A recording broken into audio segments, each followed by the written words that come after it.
অমিত শাহের চেয়েও বড় টার্গেট দিয়েছেন প্রধানমন্ত্রী। রাজ্যে ৪২ আসনেই জিততে হবে, কৃষ্ণনগরের সভা থেকে এই বার্তা দিয়েছেন প্রধানমন্ত্রী নরেন্দ্র মোদী। এর আগে রাজ্য সফরে এসে বঙ্গ বিজেপিকে ৩৫ আসনের লক্ষ্যমাত্রা বেঁধে দেন কেন্দ্রীয় স্বরাষ্ট্রমন্ত্রী অমিত শাহ। তবে আজ প্রধানমন্ত্রী ৪২ কথাই বলেছেন। ঠিক কি বলেছেন তিনি শোনাবো।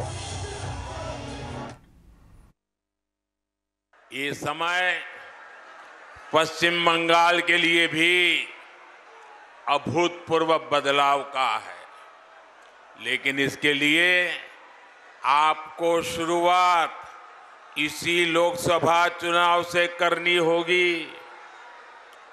करेंगे करेंगे करेंगे बांग्लार विकास होबे तबे देशार विकास होबे। इसलिए इस बार 42 की 42 सीटों पर कमल खिलना चाहिए। কথা বলবো সুতপা আমাদের সঙ্গে রয়েছেন, আমাদের প্রতিনিধি টেলিফোন লাইনে। সুতপা, ৩৫ নয়, প্রধানমন্ত্রীর কথা মতো ৪২ এভাবেই কি রাজ্য বিজেপিকে চার্জ আপ করে গেলেন তিনি? একদমই তাই। কারণ দেখো, স্বরাষ্ট্রমন্ত্রী যখন এসেছিলেন তিনি তখন ৩৫টি আসনের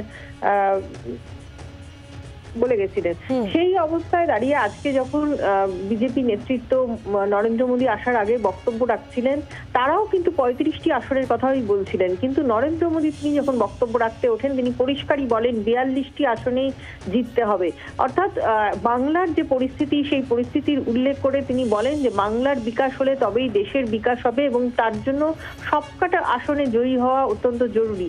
এবং আগামী দিনে এই ৪২কে কেন্দ্র করে কিন্তু লোকসভা নির্বাচনে বিজেপি প্রচারে যাবে, এটা পরিষ্কার হয়ে গেল আজকে নরেন্দ্র মোদীর বক্তব্য থেকে। কারণ তিনি চাইছেন যে প্রত্যেকটি আসনেই বিজেপি যাতে জিততে পারে। বাংলা থেকে যত বেশি আসন নিয়ে যাওয়া সম্ভব হবে তত লোকসভাতে তাদের অবস্থান স্ট্রং হবে, এমনটাই কিন্তু মনে করছেন নরেন্দ্র মোদী। এবং সেই কারণেই এই টার্গেট তিনি আজকে বেঁধে দিয়ে গেলেন রাজ্য বিজেপি নেতৃত্বের কাছে। ধন্যবাদ সুতপা। নরেন্দ্র মোদী যখন ৪২ টার্গেট সেট করে দিয়েছেন, তখন রাজ্যের মন্ত্রী ফিরহাদ হাকিম তার বক্তব্য কি শোনাবো। উনি এসেছিলেন এসে ৩৫ বলবে, ইস বার ৩৫ পার। তার আগে ওনারা বলেছিলেন ইস বার ২০০ পার, হয়ে গেল পকার পার। এবার যে এগুলো বলে ইলেকশনের সময়, আসলে এখানে মমতা ব্যানার্জি ছিল, আছে, থাকবে। বাংলার আওয়াজ, বাঙালির আবেগ, জি ২৪ ঘন্টা।